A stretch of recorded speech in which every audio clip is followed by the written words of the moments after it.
expressed massive concern about this recent global pandemic, COVID-19. It is therefore within our interest as an organization to bring into the notice of the public some of the important pieces of this pandemic. Hello, my name is Nana Osei Kwame Ajimangia, also known as Nana K, a member of Advocate for National Development International KNUST. And today I come to your homes to tell you about the preventive measures put in place that which we all, if we go by it, we are going to be safe from this pandemic outbreak. I come to spread calm, not fear. So let's all adhere to these preventive measures and each and everyone will be safe. Hi viewers, I'm Jamal Dia, member of Advocate for National Development International. I'm here to give you a gist about some of the core effects that the coronavirus has given birth to the world at large. My name is Letitia Ayikali Adams.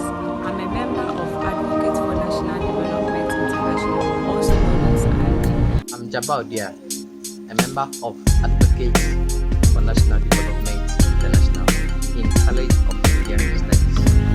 I'm the person of Rafi Wisaka from Advocate for National Development, and this is a non-profit making organization and a foundation as well that aims to instill nationalism and a bit of contributing to sustainable development.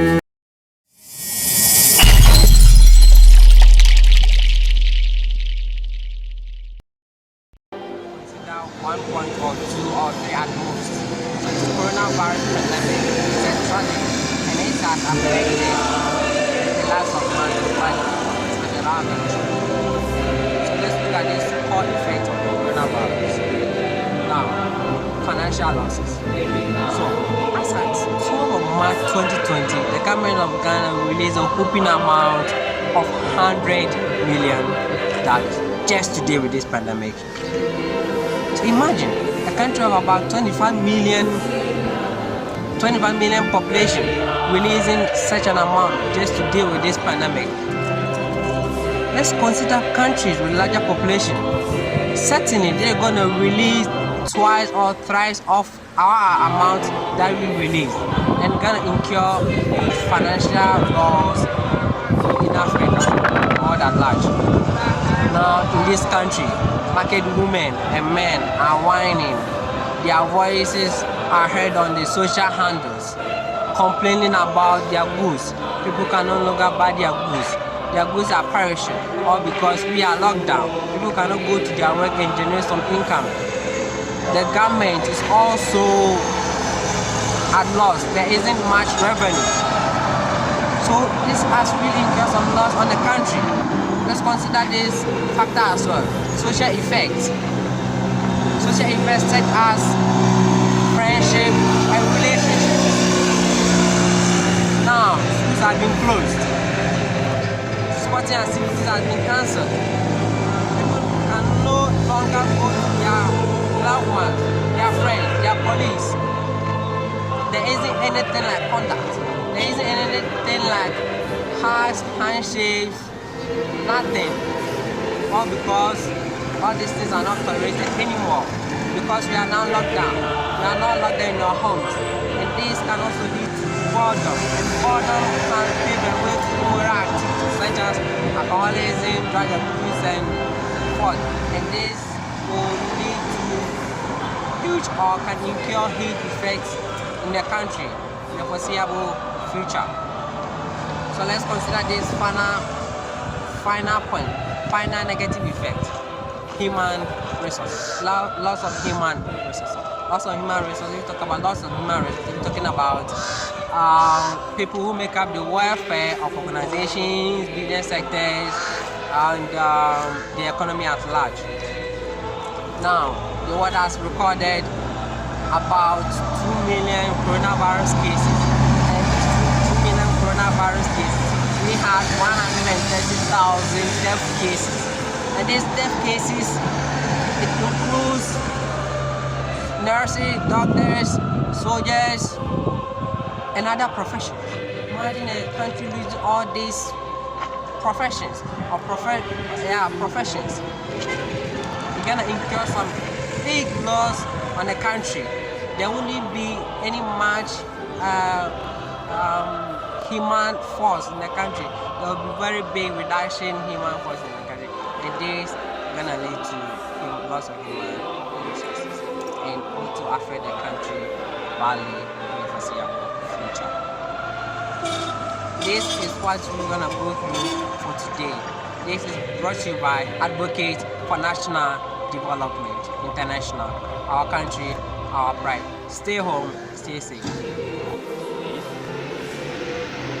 As an advocate for national development, and with the world facing a pandemic such as the COVID-19 virus, we wish to add our voice by helping in the education of people on how one can get infected and how one can protect him or herself from getting infected. But I must also say that as a form of disclaimer, whatever I'm going to share with you is not my own thought. It's things that I've read from the various world organizations and various health institutions. I'm going to base my talk on 3 major areas that one can get infected. 1, you can get infected when you come into contact with an infected person by shaking hands with a person. When you shake hands with a person, the virus gets into your palm. And research have shown that when the virus gets into your palm, that is COVID-19 virus, it can stay there for a maximum of 2 hours. What it means is that within the 2 hours, whenever you take your palm and rub any part of your face, it can enter any of the openings in your face, eye, nose, or mouth, and you get infected. What this means is that when the virus is in your palm, it can't harm you, because virus is a non-living organism when it is outside the body. But when it gets into your bloodstream, that is when it becomes a living organism and start to multiply and affect you. So try as much as possible and adhere to the advice of using hand sanitizer intermittently after every 10 or 15 minutes. Because as for touching your face, try as much as possible not to do. But research have also shown that it's becoming inevitable for us to do that, because within every 24 hours, we are likely to touch your face with your palm not less than 3,000 times. By which you can get infected. The virus can get hold of any fabric, especially maybe your cloth that you are wearing. When you get into contact with someone who is infected, the virus may attach itself to your cloth, and mistakenly you use your palm to also touch that part. It gets into your palm, and that process follows up again. It gets into the outlets and gets into your body to affect you. So what you need to do is that if you cannot adhere to the stay home protocol, when you go home, when you go out and return to the house, when you are removing your dress, try as much as possible that you don't put it on anything. Maybe you remove it, soak it and wash. So as you wash, wherever the virus is, we are sure that at least the virus will kill times. The last way by which the virus can also get hold of you is through a metal surface. And research have also shown that the virus can stay as much as 72 hours on a metal surface. So what it means is that if you have any metal surface wherever and you touch it, the virus can stay there. An infected person touching the metal surface, the virus can stay on the metal surface for a maximum of 72 hours. Which means that if you are also around that place, let's take for example your door handle. If there's a metal, you have a metal door handle, an infected person comes into your house, touch it and open it, you also go and touch it, the virus gets into your body and that process runs up again. So what you need to do is that at this period, don't really visit people and don't entertain visitors unless for essential reasons. We are not late. These are the 3 ways that I brought to you, and I hope that we will go with that 3 ways and try to protect ourselves. Save yourself, save myself, and save the rest of the world, and together we can deal with this pandemic. Because you know what, let's adhere to the protocols and come out successfully and fight this common enemy as early as possible. Thank you very much. most effect of the coronavirus is death or threat to hazard. More than 950,000 people all over the world have been affected by this COVID-19 disease, out of which 50,000 people and above have died, and more than 200 people are still struggling or battling with it. Another major effect of the COVID-19 virus is unemployment or the economic hazards. Many countries around the world have locked down and quarantined its citizens in order to slow down or not to spread the coronavirus from one to another. This has led to breakdown of business, and there is increments in price of food products, as well as those who live in daily market sales are also locked in hot waters. The most common symptoms of COVID-19 are firstly fever. You have a fever if your temperature is about 37.8 degrees Celsius. This can make you feel warm, cold or shivery, tiredness, dry cough, coughing continuously. This means coughing a lot more than an hour. If you usually have a cough, it may be worse than usual.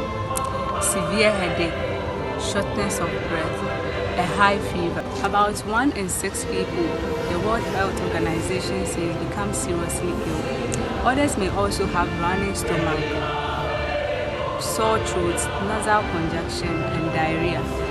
For some, they lose their sense of taste or smell. You may never develop symptoms after being exposed to COVID-19. So far, most confirmed cases are in adults, but some children have been infected. There is no evidence that children are at greater risk for getting this virus. Thank you very much. Stay safe. So in this era of COVID-19, everybody is scared of contracting this deadly virus. Why come to spread, come not fear? So there are measures, preventive measures we can all do in order to stay away or in order not to contract this virus. First of all, we have to wash our hands regularly for 20 seconds with soap and running water. And also we have to use alcohol-based hand sanitizers. Aside that, we have to cover our noses when we cough or sneeze with tissue and dispose it off right after using it. And also we shouldn't touch our nose, our eyes and our ears if we've not washed our hands or we've not sanitized our hands. And lastly, we should stay home and you should avoid close contact from people who are unwell. Let's all do this, and at the end of the day, we are all going to be safe. Thank you very much. Bye bye, bye bye, bye bye, bye bye, bye bye, bye bye. I go tell you bye bye, bye bye, bye bye, bye bye.